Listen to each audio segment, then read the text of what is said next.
8h16 ce matin, dans le Gard, dans les Bouches-du-Rhône, de nombreux feux se sont propagés hier. Qu'en est-il? Qu'est-ce qu'il se passe au moment où on se parle sur le front des incendies? Les rotations des avions ont repris, ça c'est une bonne chose pour tous les soldats du feu qui sont au contact au sol du sinistre. Globalement, la situation elle est hyper complexe. Elle est complexe parce que c'est vrai que le flanc gauche comme le flanc droit, ce sont deux zones qui sont extrêmement difficiles à atteindre pour contourner l'ensemble du feu parce que les zones sont particulièrement escarpées. Ce sont des zones difficiles d'accès avec les engins de secours. Donc globalement, il faut poser des tuyaux au sol, marcher. Ce qu'on dit chez nous, c'est crapahuter. On prend beaucoup de risques. Il y a plus d'une vingtaine de sapeurs-pompiers qui sont blessés depuis le début Plus d'une vingtaine? Plus d'une vingtaine qui sont blessés. Donc voilà, alors c'est déjà un beau rétablissement. C'est vrai qu'aujourd'hui, l'action essentielle, c'est la relève aussi du personnel, parce que toute la nuit, ça a brûlé.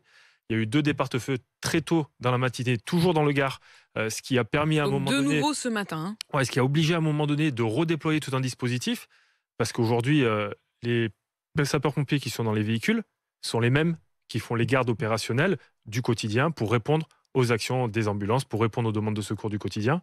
Et donc là, aujourd'hui, on est dans un système où la richesse humaine, et pas la ressource humaine, je parle bien de la richesse humaine parce qu'il faut valoriser tout cet engagement-là qui sont faits par les sapeurs-pompiers volontaires et professionnels, mais aussi toutes les petites mains que l'on ne voit pas, le personnel administratif, qui soutiennent logistiquement toutes les opérations de secours, et évidemment les associations agréées de sécurité civile avec la coordination des maires et des préfets. Plusieurs choses sur lesquelles j'aimerais bien un peu plus de précision. D'abord, vous nous dites une vingtaine de pompiers sont blessés. C'est quel genre de blessure? Est-ce que tout va bien? Tout va bien. Par chance et heureusement. Aujourd'hui, c'est vrai que ce sont des difficultés, on va dire, de franchissement avec des risques, des chevilles qui font mal à un moment donné. Sujet aussi à un moment donné, lorsqu'on est contact au niveau des flammes, c'est les répercussions au niveau des fumées dans tous les organes respiratoires. Donc là, aujourd'hui, vous voyez bien, on le voit sur les images et les photos, c'est très difficile. On a du matériel sur le dos, on est aussi là pour aider et secourir les concitoyens.